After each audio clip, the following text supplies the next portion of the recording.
Hello, and thank you for listening to the Dream Job Ready podcast. My name is Dane Sharp. I'm your host as always, and this week I'm also a new starter in a new dream job for a new business. If we're connected on LinkedIn, you may have seen my update announcing that I've accepted the role of CMO for a business called togetherAI. The company is a tech startup, and we're working on building a mental health and wellness app for families. Now, did you know that roughly 15 to 20% of young people aged between 4 to 17 will go on and experience mental health problems this year alone? The reasons are plenty, from bad family relationships or abuse to things like loneliness and online cyberbullying. The current findings and the stats that come out of that, which have been escalated by COVID-19 and its byproducts of lockdowns, increased screen time, increased social media use, are terrible. And as a new dad, I saw togetherAI's cause and focus on improving family and children's mental health, and I wanted to be a part of it. I'm absolutely rapt to join the togetherAI family, and I'm rapt to be part of the journey to try and help this business make an impact in a series of really important issues.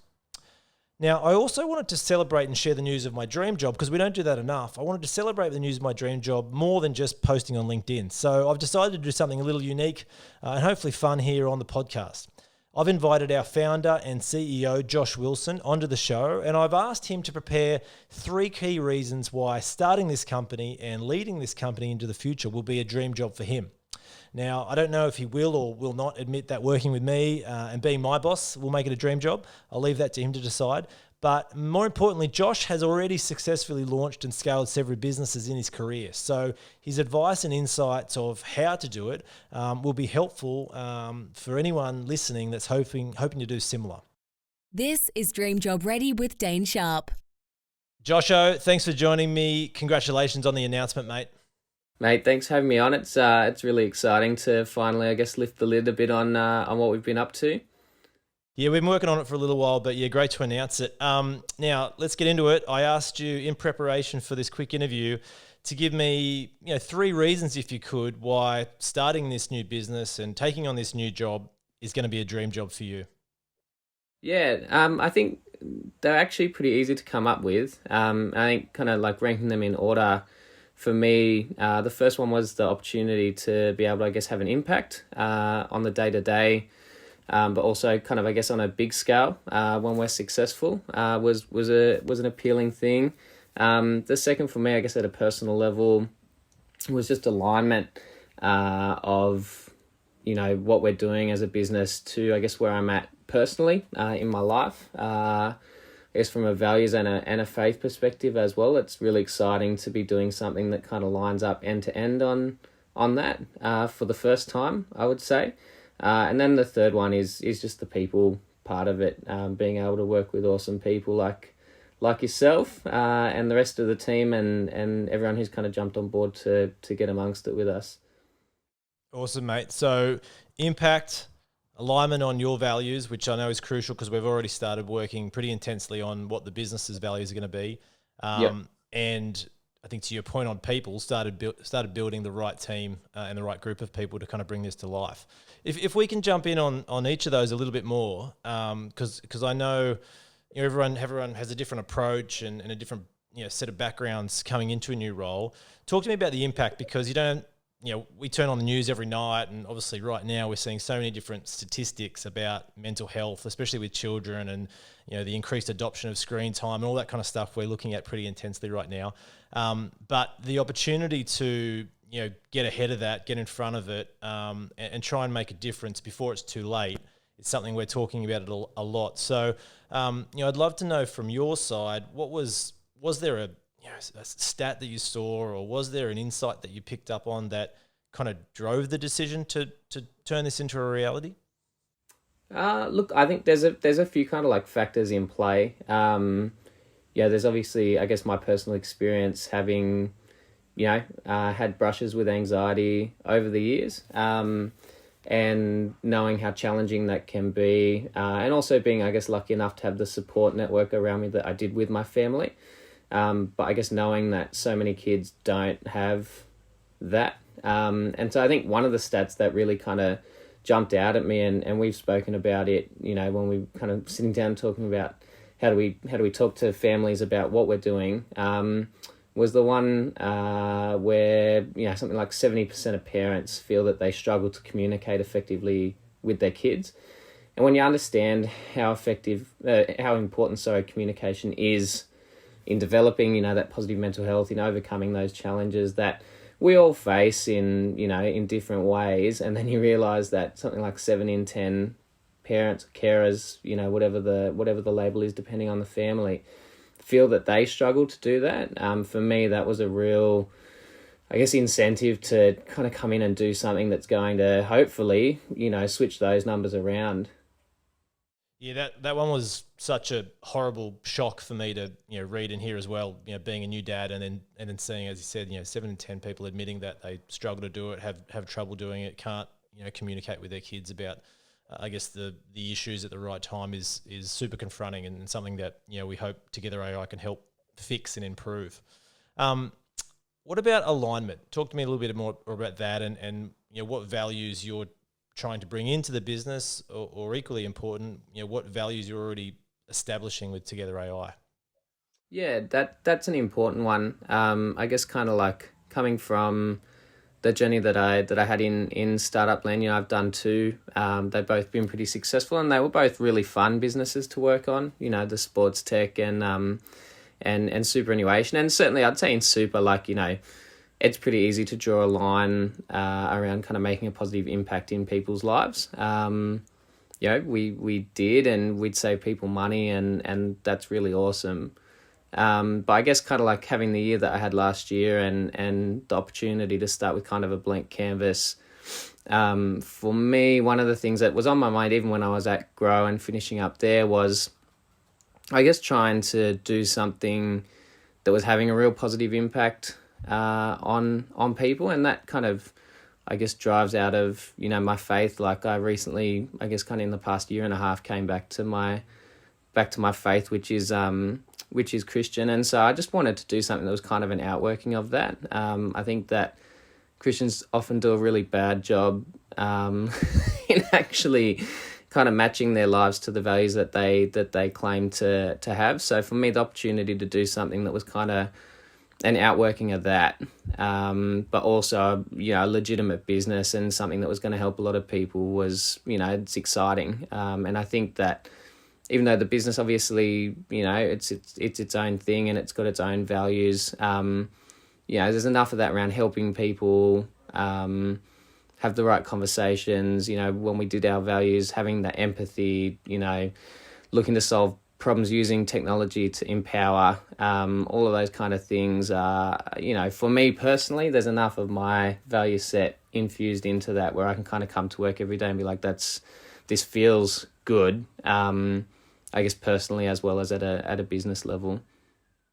Yeah, that's awesome, mate. And can I just dive a little bit deeper into that and just ask you, as a business leader, the importance to have the right values and buy-in from your team in a company.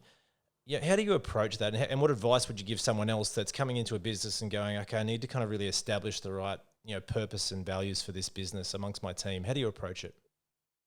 Yeah, look, I think like with a lot of things in business, there's like an art and a science side to it. So, I always try and not to be kind of too formulaic with kind of over engineering something. At the same time, you got to kind of have a base structure. But I think for me, especially at this kind of like embryonic stage of the business, it's getting the right people in the room to have that conversation at the beginning is critical. And I mean, you and I have spoken about this kind of, multiple times before. I think one of the strengths that we've built, and I would say, without blowing my own horn, one of the strengths of the companies that I've built in the past has always been getting really good people in the room early. And as a leader, that's one of the things that when you're starting something like this, that it is your responsibility to get the right people. Because if you get the right people in the room, and then you can kind of set like that kind of base, what do we want to aspire to be without kind of overly defining it as a group, and then starting to work back and say, okay, this is kind of, our North Star, as much as I hate that term, but, let's just kind of like choose the direction that we want to go. Those values almost become like an outworking of what are the principles that we want to take in getting there. So for me, in coming up with those values, it's almost as important to be really clear in what you're not going to do, as much as what you are going to do, and letting your people kind of have buy-in to that and shaping that, because as soon as it's a group thing and it's a collective thing, you get that kind of diversity of opinion that's super important, but there's that sense of ownership, which I think is really important. And again, like as we've seen, I guess kind of on the day-to-day, we've had discussions in some of our strategy meetings in our product meetings where we kind of come back and say, it would be cool to do that, but does that really fit in with this value at this stage if we're not really there with the product yet? So should we hold back on saying that until we get to that kind of point in time? And that's one of the most satisfying moments that you can kind of have as, I guess, a leader or as a member of that team, to be able to like, hey, we came up with these values. They obviously mean something because it's other people in the team saying, let's adhere to them rather than me having to, which is the last thing that I really want to be doing. So yeah, I think getting that kind of collective buy-in, not trying to over-engineer it, and make sure that you have the right people in the room to start are probably the three things that are most important. Yeah, that's awesome, mate. It makes me think about a bunch of advice or insights past guests have shared as well, and kind of that art and science around having those and allowing people a bit of freedom, but also treating them a little bit like guide rails, if you will, to help decide what you should do instead of necessarily all the million things you could do.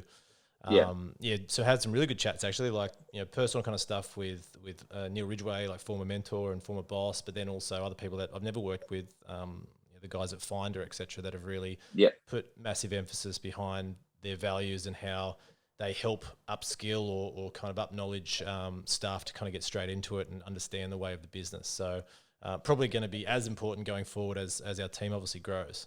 And we've already kind of harped on team a little bit, but maybe that's the perfect way to round it out. Is, I guess, new job for you, new business, and new team. Some people you have worked with before, and people such as you and myself have known each other for a little while. But what's it like as a leader, and any advice you can give those out there that are doing similar or about to kind of help foster and build a new team?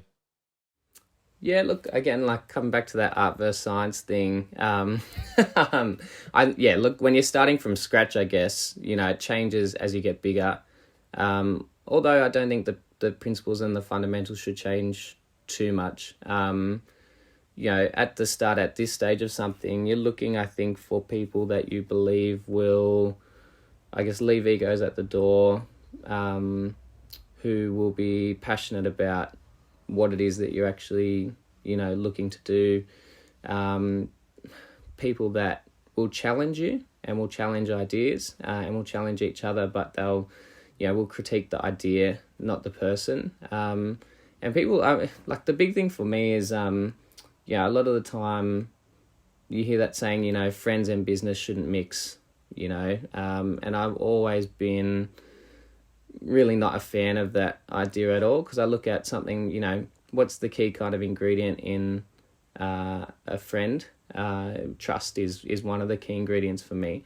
If I'm going to start a business with someone, or have someone join my company, especially again at this early stage where it's so critical and everyone's so kind of like personally invested, well, trust is a pretty important ingredient in that as well. So if I can establish trust with someone, and I like to usually start by giving trust and then working back from there, I want to be friends with you. We're going to share some experience together. We're going to share good times, bad times in a business. So for me, for better or worse, I do become friends with the people that I work with. And have there been some times where it hasn't worked? Yeah, sure, but I would say that like less than 5% of times. And it does create something special where, you got to be the boss, you got to be the leader, and sometimes you're going to make really tough decisions. But when you have that trust, when you have that friendship, even if I've had to fire someone that I'm friends with, I can hand on heart say that I'm friends with a lot of people that I've fired, because they know that if I've made that decision, when I tell them why I've made that decision, they can trust that 100%. They might not like it, but doesn't make it harder to have some of those conversations, sure, but you also, I think, makes it a much richer experience because people can invest all of themselves into the experience without feeling that you've kind of got to compartmentalize, like me, my work self, my home self. People are much better when they're happy, they're relaxed, they're bought in, they're not kind of having to shift mindsets. If you can create something where people can just come in and do that and be that, and they're accepted and they're loved and they're built up, and you're doing something that you're really believe in and you're sharing that success, when the tough times come, you can kind of, I'd much rather go through a tough time with a friend than someone who I've got a kind of so-so relationship with. So, it's maybe a little bit unconventional, that advice, but the advice that I would kind of say is that look for talent, of course, but some of those other intangible qualities, trust, character, integrity, and someone who you actually enjoy spending time with, are probably not the worst things to look at, especially in an early stage business. Yeah, mate. And I think just, again, to build on trust even further, crucial to actually make that brand relevant and trusted by consumers or customers or users these days, right? We're playing, and we'll play in a difficult space, and one that is very broad and very different from family to family, child, parent to parent, and we're going to continually need to prove that, hey, we're here for you, we're here to improve your life, etc. Mate, just sign us off. Tell us, I guess, and tell the listener, more importantly than me, because I'm hearing you repeat it every day.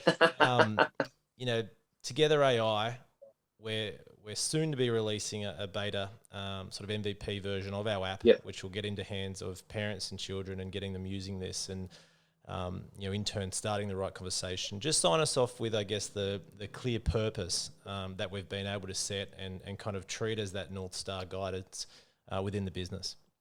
Yeah, cool. I mean, and really quickly, if it's all right, just before I'll go there, because it kind of segues into that, on that trust thing. I think businesses are maybe only just starting to realize that trust is actually going to be one of the most valuable commodities that they can have. I think coming into this kind of like new period of business, I think trust in institutions, in our systems, in tech, in companies is at an all-time low, and I don't think it's going to get any higher anytime soon. I think there's real problems with companies that kind of take, I think, kind of frivolous and I'd say, quite transactional approaches to trust. I think we all see different times where companies will come out in support of something after it's safe to, even though, it's not like these things just started being issues when it was cool to have them as issues. So I think trust is just like fundamentally important. It starts at that kind of like molecular level in a company between the people that are actually working there. And so, again, for me, I guess kind of coming back to the question, like, what is it that we're really trying to do? We want to enable families to have the right conversations at the right time about mental health. And that means being able to kind of understand when things are going wrong. It means being able to equip both, kids and carers, trusted adults, parents, with the tools and the language to have the right conversation. But again, like, fundamental to having that right conversation is trust. We are in the trust building business because we want parents and kids to be able to trust each other more, to be able to communicate effectively. As you said, they need to be able to trust us. That's kind of like one of the foundational kind of pieces. It is one of our values, right? Be trustworthy. So yeah, for me, coming back to what we do, enabling those families to have the right conversations at the right time to build that positive mental health and hopefully help kids kind of grow up into happy and well-rounded young adults. And overcome challenges. They're not going to get through without having any challenges. So hopefully, for those kids that do go through challenges, we can kind of be there to support them and their families in navigating that, and coming out the other side better people. So that's it in a nutshell. That's gold, mate. And my thoughts, as a new dad, I feel like I've finally grown up, and I get to watch my little son, go through everything that is growing up over the next however many years. But also, understand, especially even more so now after, getting into a lot of the data insights, how complicated it can be for a lot of people, a lot less fortunate people. So I'm adamant we're going to bring a great product to life. My little man and my family will be using it once it's ready, and once he is probably a little bit older than he is now, but he's already starting to watch the Wiggles, etc. on my devices. So game on, mate. Congratulations again. Really excited to be on this journey with you, and I'll check in with you in 6 months to make sure it's still a dream job, and then again accordingly from there. Sounds like a plan. Hopefully Joel can finish our app in 6 months. There it is. There's a plug. All right, mate. Hey, thanks again. And thanks for listening to this episode of the podcast. Dream Job Ready. Tell your friends about it. Subscribe and leave a comment if you love it. Thank you very much.